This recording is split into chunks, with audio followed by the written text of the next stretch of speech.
Hello, my name is Jeanette. I am a nurse practitioner student at Purdue Global, and I will be performing an abdominal and neuro examination on a patient for skills assessment and instructional purposes. So we're going to go ahead and start with the abdominal assessment. Now, the first thing you want to do is maintain patient privacy. So I'll go ahead and lower this blanket and expose the patient's abdomen. And the first thing to be done in an abdominal exam is just to go ahead and relax your head, is to observe and inspect the abdomen for any kind of bulges, pulsations, striae, dilated veins, and masses. And it looks like the patient is just using his abdominal muscles to also breathe.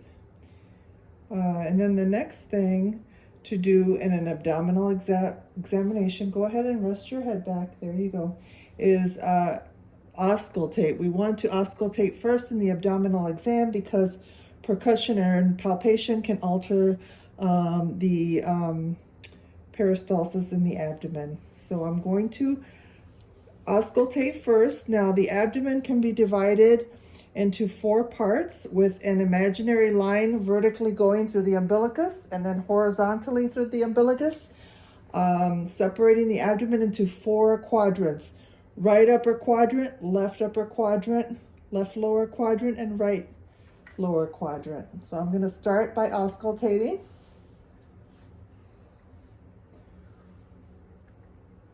With the diaphragm of the stethoscope.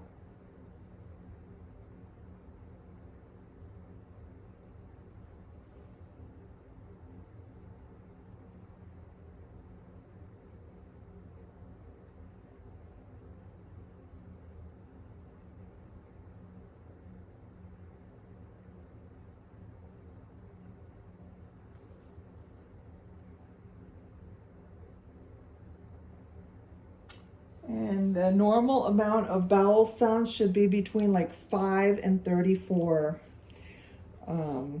So after we are done with the auscultation, we can start by percussing the abdomen in all 4 quadrants.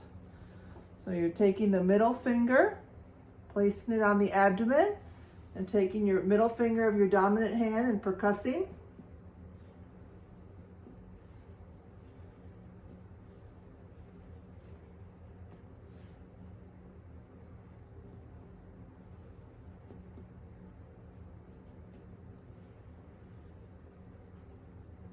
Now with percussion of the abdomen, most of the sounds should be tympanic, which is because the contents of the abdomen are air-filled or gas-filled. For areas of the abdomen that have organs, such as the liver area, you will hear a dull sound, as well as if there were any masses in the abdomen, that would create a dull sound too, or fluid would create a dull sound. The next thing that we can assess is the palpation. So we're going to start with light palpation for the patient to get used to just the touch and feel. And also we are going to be palpating lightly for any tenderness. After that, we will be using 2 hands to palpate more deeply, 3 to 4 centimeters deep, to check for any abdominal masses. So I want to lay my hands flat like this and just lightly go around the abdomen, pressing down lightly in a circular motion and getting the patient used to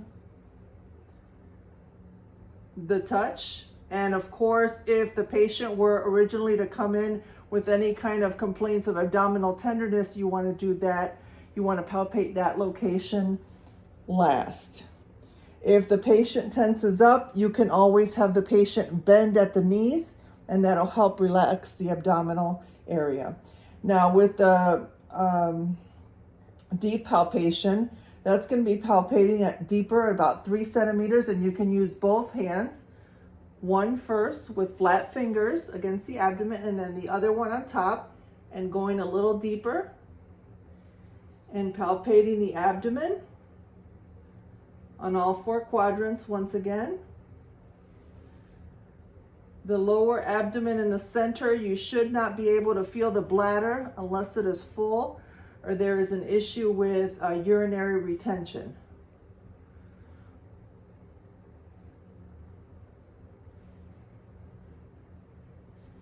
Okay.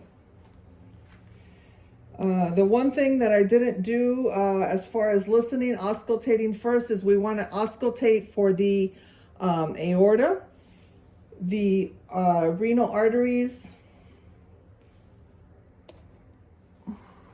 Hello, my name is Jeanette. I'm a nurse practitioner student at Purdue Global, and today I will be performing an abdominal and neurological exam for skills assessment purposes and instructional purposes.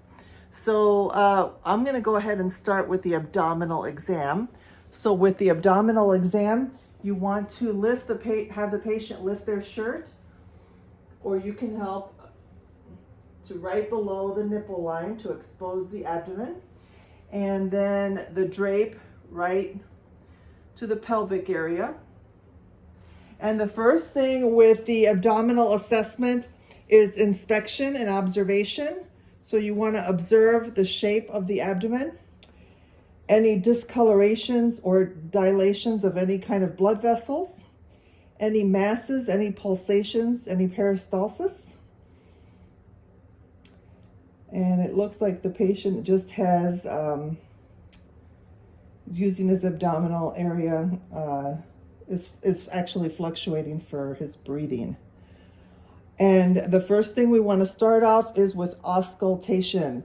And that is because we do not want to disturb any kind of peristalsis or manipulate that can manipulate the bowel sounds when we listen. So we do auscultation first of the abdomen. The abdomen, for the purposes of this assessment, is going to be divided into 4 quadrants with an imaginary vertical line through the umbilicus and a horizontal line this way. So there's the right upper quadrant, left lower quadrant, right lower quadrant. And I'm going to start by auscultating the abdomen in all 4 quadrants.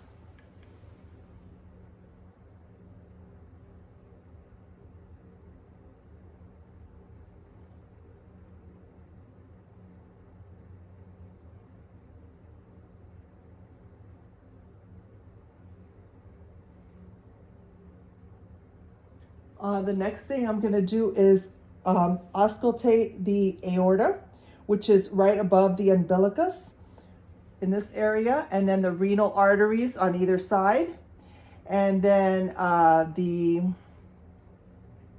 iliac arteries bifurcate below the umbilicus, and then the inguinal or the femoral arteries are in the inguinal area on each side. So we'll start with the aortic.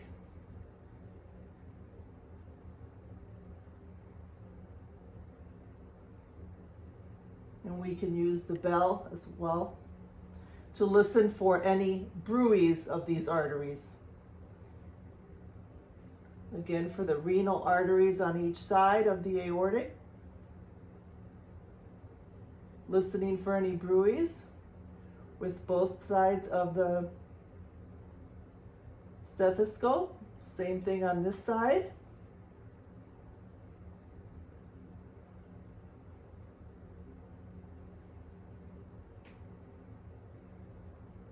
Iliac arteries are right below, bifurcate right below the umbilicus. And then the femoral arteries, which are right by the inguinal areas. And again, listening with the diaphragm and the bell of the stethoscope on each side. And the next thing for the abdominal exam is percussion of all 4 quadrants.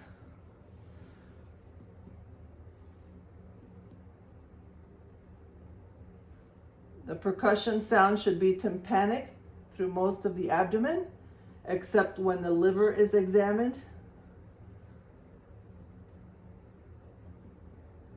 And that'll be more dull, but most of the abdomen is air and gas filled, so tympany is typically what you hear. The next thing we can do, or I can do, is palpate the abdomen in all 4 quadrants. The first type of palpation will be a light palpation, only using one hand with flat fingers and palpating lightly on all 4 quadrants, getting the patient used to touch. And if the patient had any abdominal complaints, I would do that area last. And also if the patient is has voluntary rigidity, we can ask them, and they're tense, we can ask them to flex their legs and bend at the knees, and that'll help with that. So I'm going to demonstrate deep palpation. And that's deeper at about 3 centimeters. This is to check for any masses in the abdomen. Palpate for any masses. The light palpation is more to palpate for tenderness.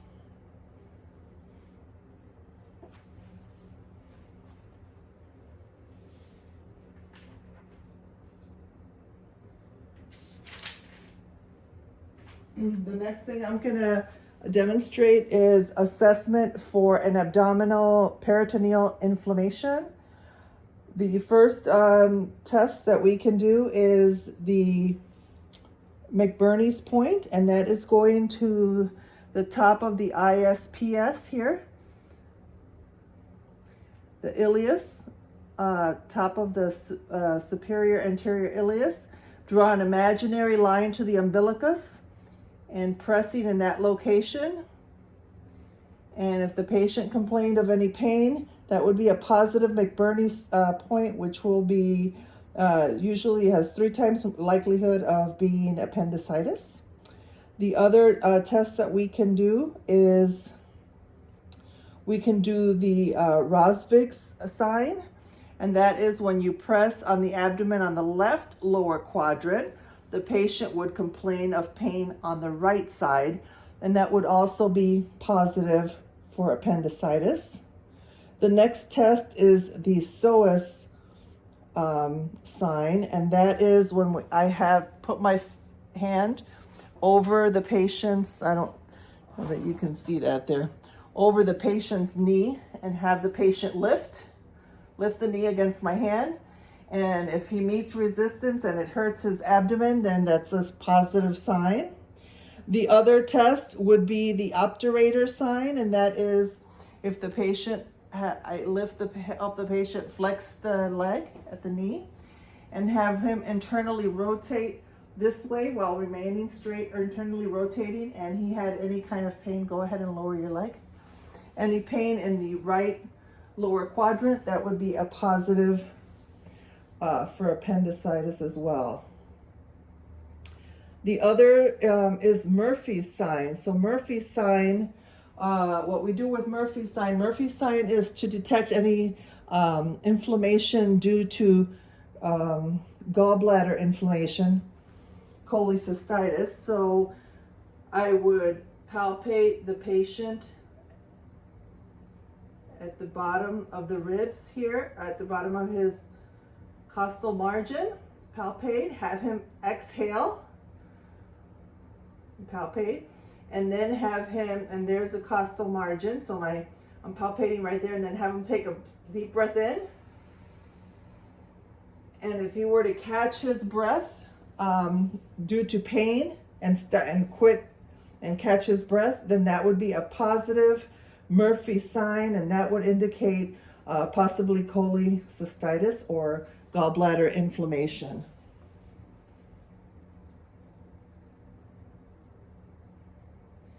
And then the last two more things is the rebound tenderness. So rebound tenderness is when we press on the abdomen, we press down, and it hurts the patient more to press to release than it is to press down. So we would press down on the abdomen and release real quick, and that is a rebound tenderness sign, or Bloomberg's sign, positive for appendicitis. And then one more is the cutaneous hyperemesia, and that's when you, between your thumb and your index finger, you squeeze on the skin, and that is enough to irritate that area of the peritoneum, indicating that the patient has peritoneal inflammation or maybe appendicitis. Okay, so now I'm going to go ahead and percuss for the liver and get an approximate size of the liver. So to percuss the liver, to check for size, we would start percussing in the lower right quadrant to the lower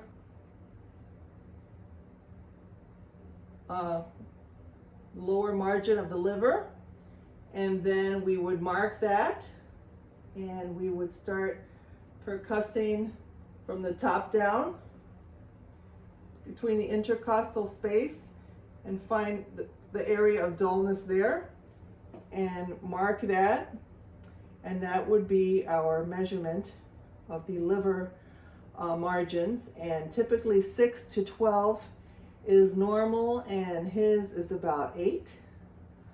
Once again, to palpate the liver, we can even lift the side of the abdomen a little bit here and have the patient take a deep breath out and palpate in the lower costal margin. Find the lower costal margin. Breathe in. Breathe out.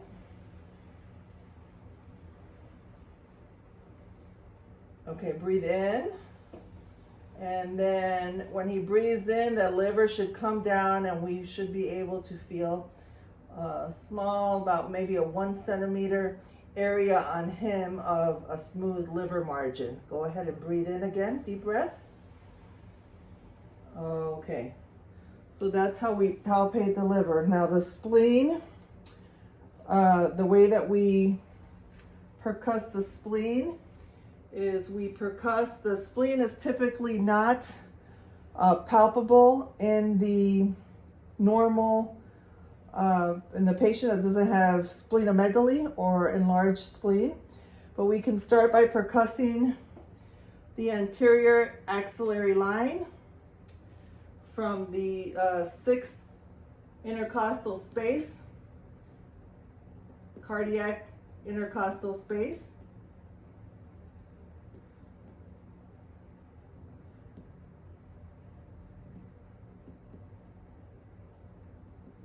So where there's an area of tympany, and then there's a imaginary line that is the anterior axillary space, and another one just below it that's the mid-axillary line, and between that space is a space called Traub's point, and that should be tympanic.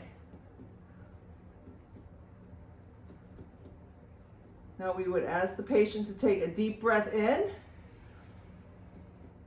and that should remain tympanic if the spleen is not enlarged. If it is enlarged, the inhalation will bring, the deep breath will bring that spleen down over that Traub's space and make it a dull sounding percussion instead of a tympanic. Now the way that we can palpate for the spleen is we could have the patient turn on his side and like that, and press his flank in and palpate around the flank area right below his intercostal space and see if we can palpate the spleen. Take a deep breath in. And normal patient, you shouldn't be able to feel the spleen, although they do say in 5% of the patients that could be felt. Then the last thing that we can do is I'm going to go ahead and palpate the kidney. So the way that the kidney is palpated is I reach underneath his flank. You can lay down flat, there we go. And I'm gonna feel where his 12th rib is and go right underneath there. With my left hand, press up.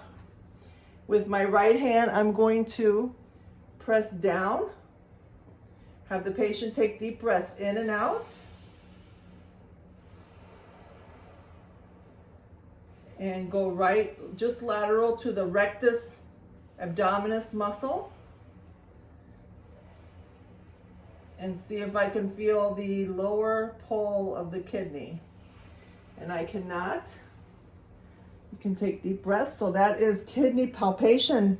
Now, kidney percussion is done along the back side of the patient. I'm going to demonstrate that in a minute. So I would check the costovertebral angle, and that's I'm checking for costovertebral tenderness. So I would find the space between the angle between the 12th, just below the 12th rib and the vertebral area, that angle there, and then I would percuss that area. So I'm going to have the patient sit up now. Okay, let's.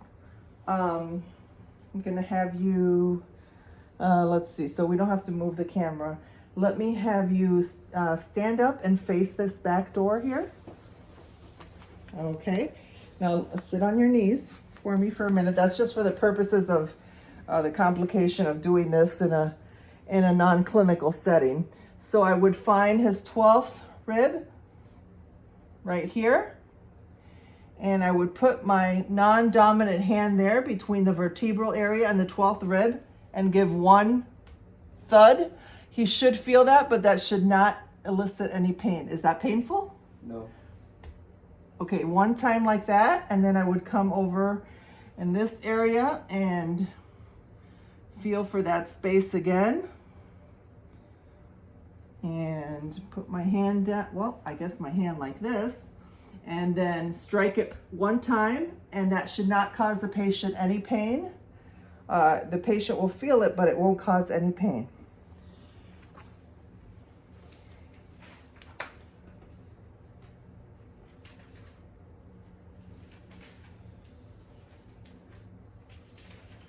Okay, so now we're going to go ahead and move and review our neuro exam. So you can go ahead and sit facing me. You can use this blanket if you have to. There we go. So every neuro exam should start with a mental status evaluation, and that would include checking the patient's, speaking with the patient, and talking to the patient and evaluating the patient's mood, the patient's expression, and the patient's orientation and appropriateness. So I would ask the patient questions to determine whether or not he is oriented to person, place, and time, and he is. And then I'm going to go ahead and I'm going to move onto the cranial nerve, testing for the cranial nerve. So let me get a couple of items over here.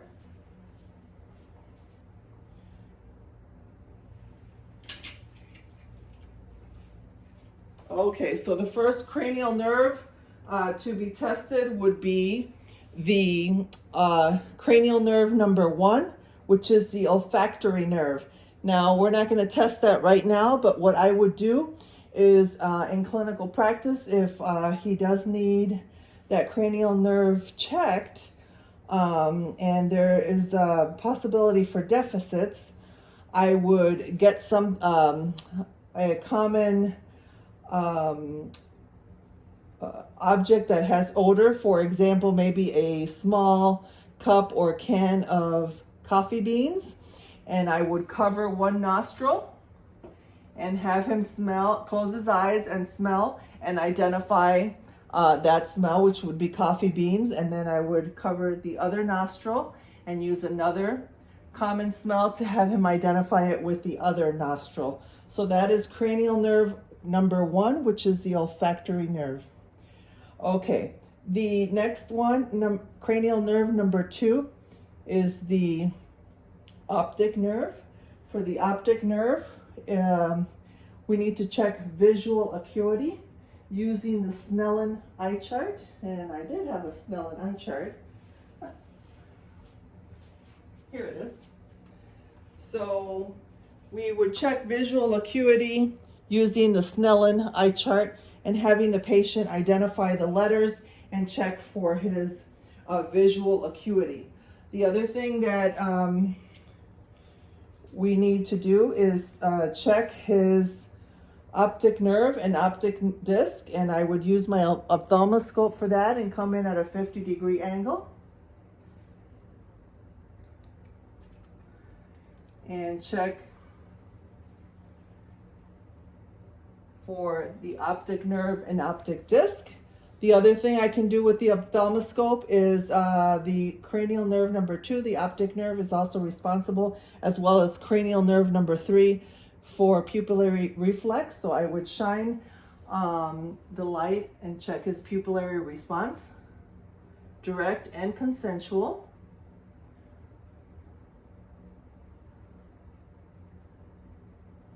Okay, and that's cranial nerve number 2, the optic. Cranial nerve 3, 4, and 6 is the ocular motor nerve for number 3. The number 4 nerve is the trochlear nerve, and cranial nerve number 6 is the abducens nerve. Cranial nerve number 3 is we can test that by having him follow my finger and check the 6 cranial 6 cardinal signs of gaze. So he would follow my finger in 6 directions with keeping his head still.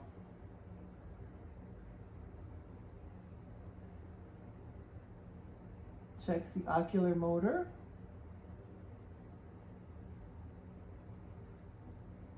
Okay, very good. And we can also have him check the pupillary response as well for that.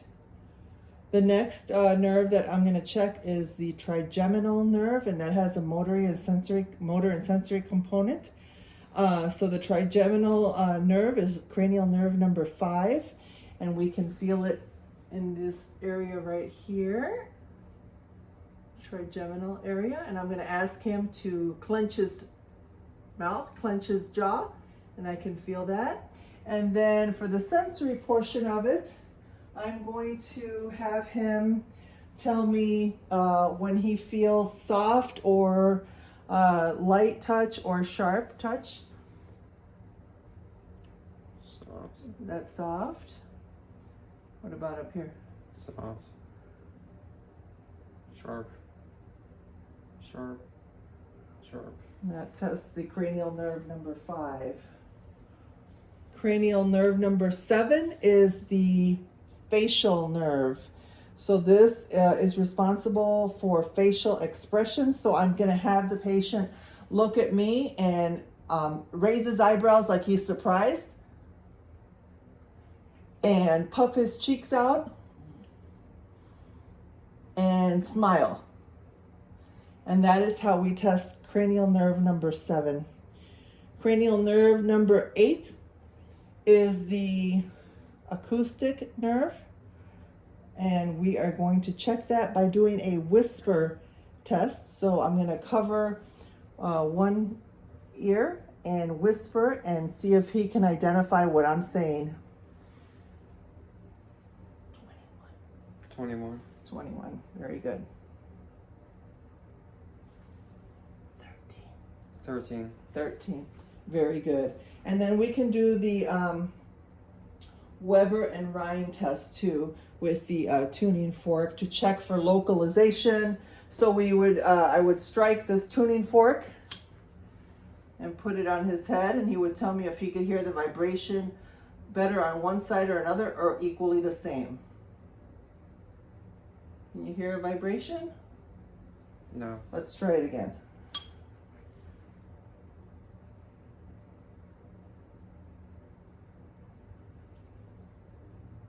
Can you identify a vibration? I do not. Okay. Okay, let's try it one more time. One more time.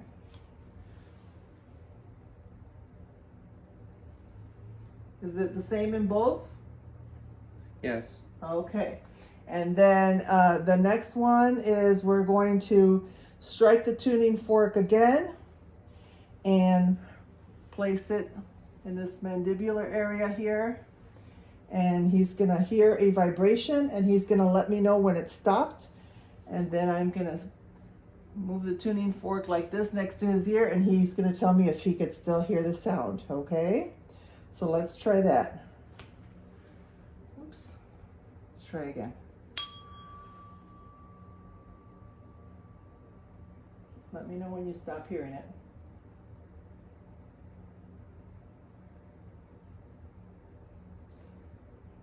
I no longer hear it. Can you hear it now? Yes. Okay, so that tests air conduction and bone conduction.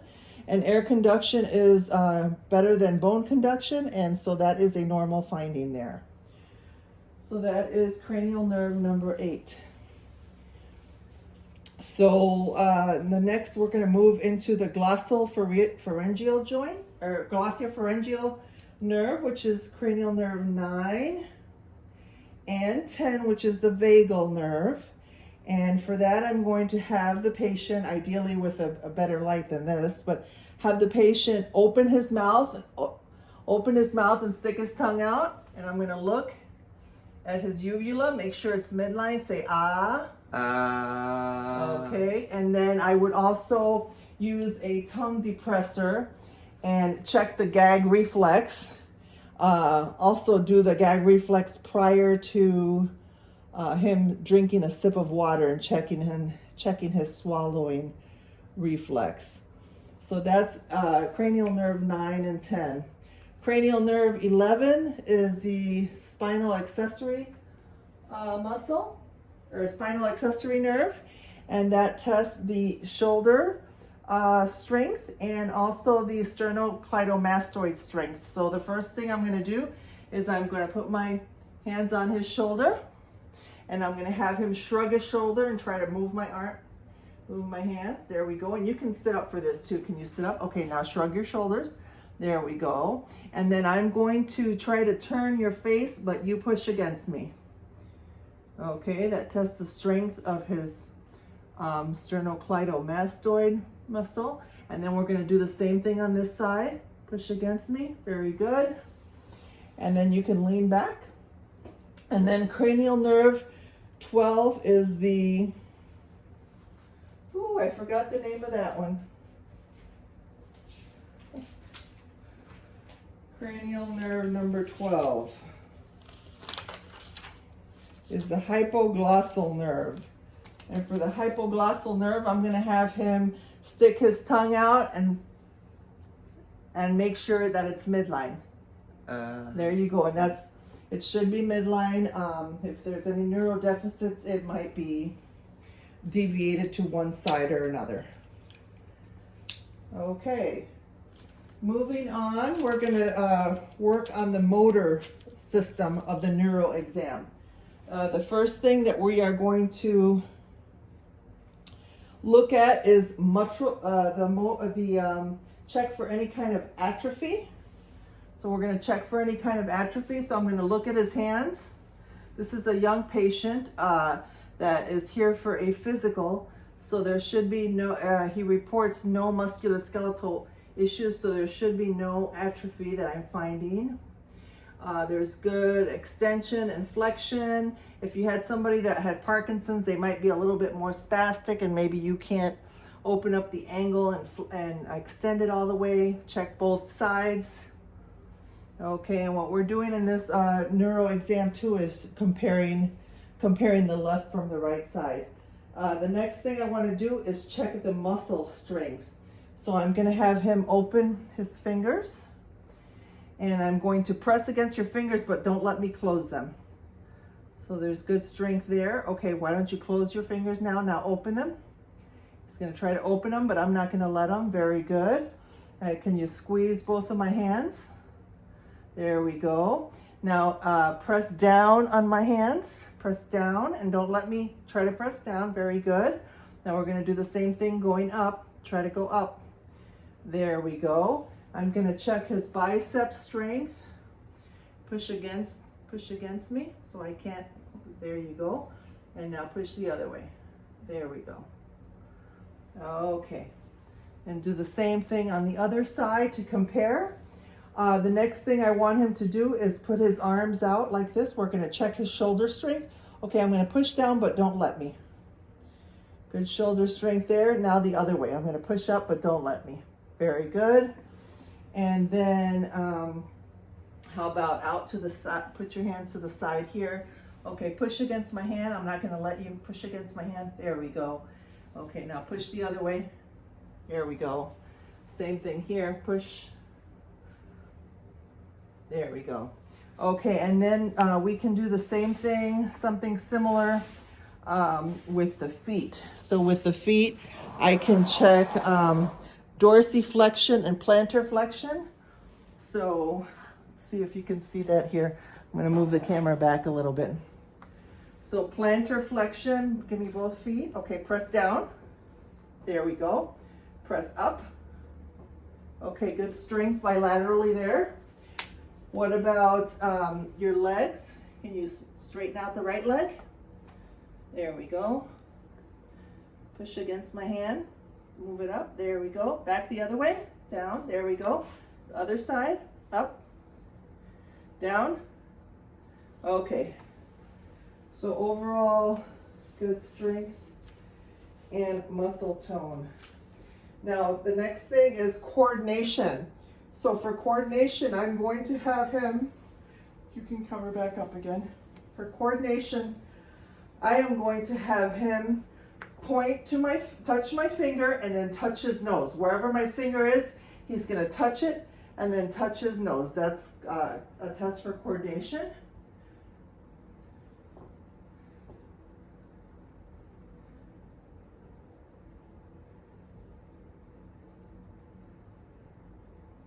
Very good.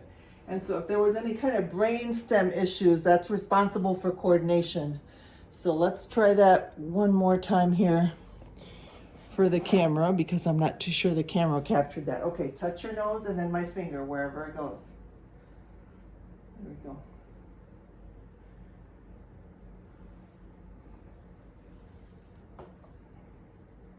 Touch my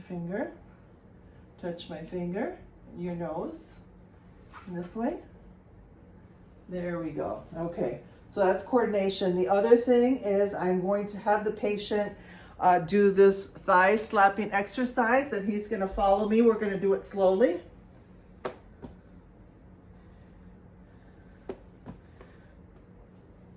Down and back. Down and back. Now as fast as you can. Faster if you can. Okay, that tests coordination too. So if the patient had any kind of brainstem deficits, that would show up with the coordination exam. The next thing is the Romberg test and the pronator drift. So in one of the videos we saw where the pronator drift, the person stood up, palms facing up, and closed their eyes, and then the nurse practitioner pushed their hand down like that, and we want to check for pronator drift. However, all the other videos that I've seen, there's the patient can do it sitting down, and it does not require that the examiner do a brisk push on their hands. So I'm going to do it the way that I saw it on other videos, and I'm going to demonstrate what a positive pronator sign looks like that would indicate a neuro deficit. So if the patient was sitting down, you can ask the patient to put their arms out, palms facing up, Close your eyes and hold it there for 30 seconds. Now, if the patient had an issue, neurological issue, one of the hands or both of them would kind of pronate and lower itself down like that. They would not be able to maintain this position with their eyes closed. The hand would pronate and move downward. Okay, so that is the pronator drift. Okay, you can open your eyes. Now the next test is going to be the Romberg sign. So the Romberg sign, you want to make sure you're standing next to the patient in case the patient loses their balance. So both the Romberg and the pronator drift are signs of stance, and so you want to make sure that the patient does not fall when you're doing this exam, because you know the patients that have neurodeficits, they will kind of lose their balance and possibly fall. So I'm going to have the patient stand up. This is the Romberg test. Okay, so the Romberg test, you stand up. You would have the patient put their arms out. Let me fix the camera here a little bit. So hands out.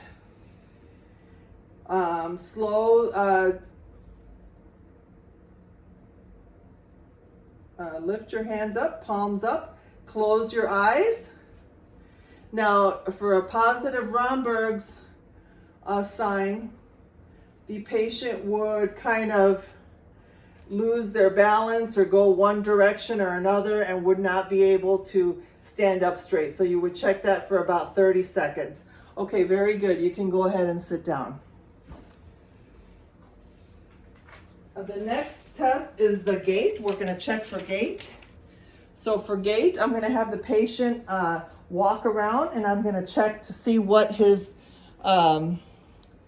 gait. Just watch the swinging of his arms, check his gait, go towards the light over there, and then slowly walk back this way.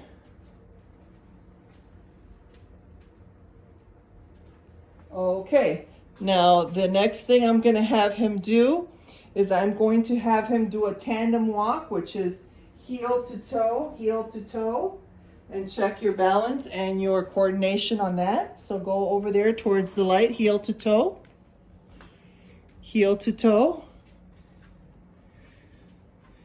heel to toe. Very good. Walk back this way and walk on your tippy toes this way, tippy toes. Very good. The other way, you can walk back on your heels. Walk on your heels, going the other way. Have them walk on their heels.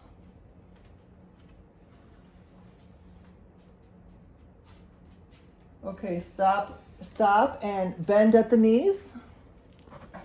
Bend at the knees. Okay, so he could bend at the knees. So that's all part of the gait evaluation or assessment. Next, we're going to move to the sensory. So you can go ahead and come back in this direction and sit by the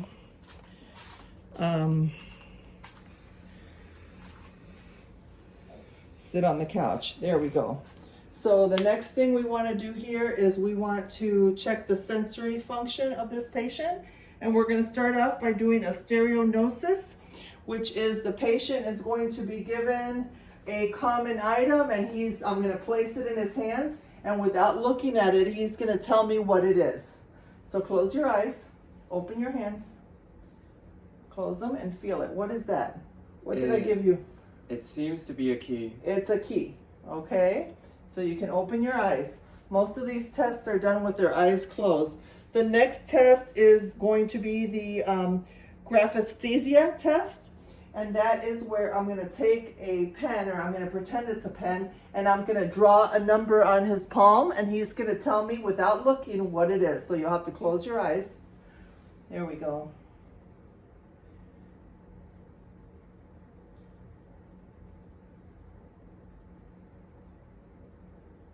What number did I draw? I believe it's a 3. A 3. Very good. Okay, so the number 3. So that's a graphesthesia test.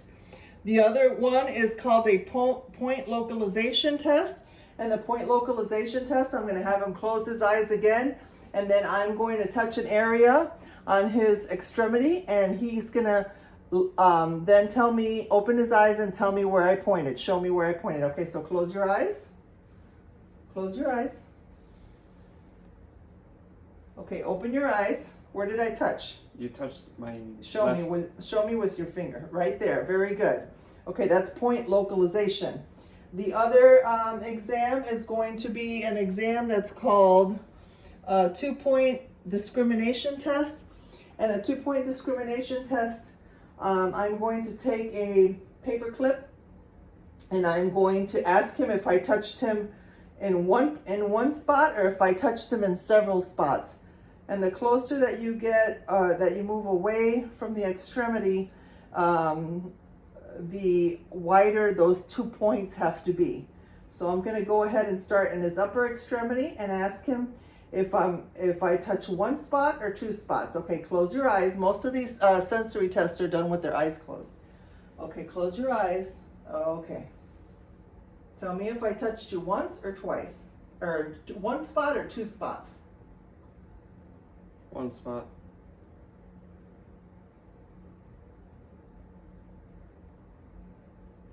2 spots. 2 spots, very good. When I do the lower extremities, the 2 points have to be further away in order for the patient to realize that he's been touched in 2 spots at one time instead of just 1. So we're going to do that with the lower extremity now. Close your eyes. 1 spot. 2 spots. 2 spots. Okay, very good. And we can do that with a open paper clip too.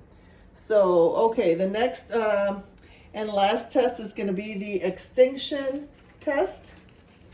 So actually the last sensory test is the extinction test, and that's where I'm going to touch the patient in 1 spot or the other, and then in 2 spots, and so forth. I'm not going to tell him in what combination I'm going to do, and he's going to let me know if he was touched on one side of his body or the other, or on both sides. Usually if the patient has had a stroke, they won't be able to identify when you've touched them on both sides at the same time. So we're going to start now. Close your eyes. Did I touch 1 or 2 spots? Touched 1 spot. How about now? You touched 1 spot. How about now? You touched 1 spot. How about now? You touched 2 spots. 2 spots. So he identified 2 spots on the 4th try, on the 4th sequence, which is how I designed it. So on the last sequence, which was the 4th sequence, I touched him twice, and he was able to identify that on both sides. Okay. So the last neuro examination that we will do is the deep tendon reflexes, and I'm going to get that hammer real quick. I brought everything else out except for that.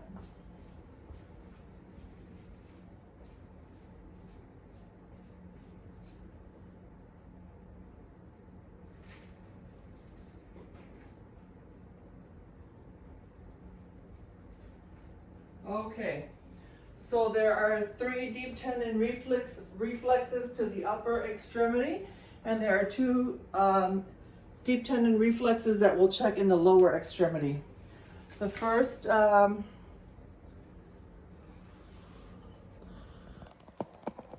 reflex we're going to check is the brachioradialis. Move that down. There we go. Okay, the brachioradialis. So I'm going to take the patient's hand. He's going to relax his hand. And I'm going to feel for the bony area at the wrist and move up about 2 centimeters and strike that. And watch the reflex in his hand. We'll do it one more time. Okay, there we've got the brachioradialis reflex. The next deep tendon reflex is the biceps reflex. I'm going to put my thumb on the antecubital fossa. I'm going to feel for that deep tendon, for the tendon of his arm. So I know where to put the Okay, where to strike it. So I'm going to put that thumb over the antecubital fossa and then strike my thumb. Okay, and then you always look at the muscle that you're trying to trigger. And so I'll be looking at this bicep area here. Okay, and sometimes the hand will move too. Now for the triceps area, there's several ways to do this. I'm gonna have the patient relax his arm like he's leaning it on a wall. Just relax it, and I'm gonna strike above the elbow, and I'm gonna look at the tricep area. Okay, and then so the tricep area, the brachioradialis and the bicep is checking C5 and C6. The tricep area is checking C7. Now we're going to try the patellar tendon. Now typically the patellar tendon, to do that or the patellar reflex, you want to make sure the patient's foot is dangling, and he's a little low here. So I'm going to put this under his leg here and see if we can get it to dangle. Okay, now for this reflex, you go right underneath the patella, and you can strike the lower extremities. I was shown with the broader side of the reflex hammer. Okay, very good. And then the last tendon that we're going to check, actually we can leave your leg hanging like that, is we're going to check the ankle reflex, and I'm going to push up on his, I don't think you can see it there, let me see.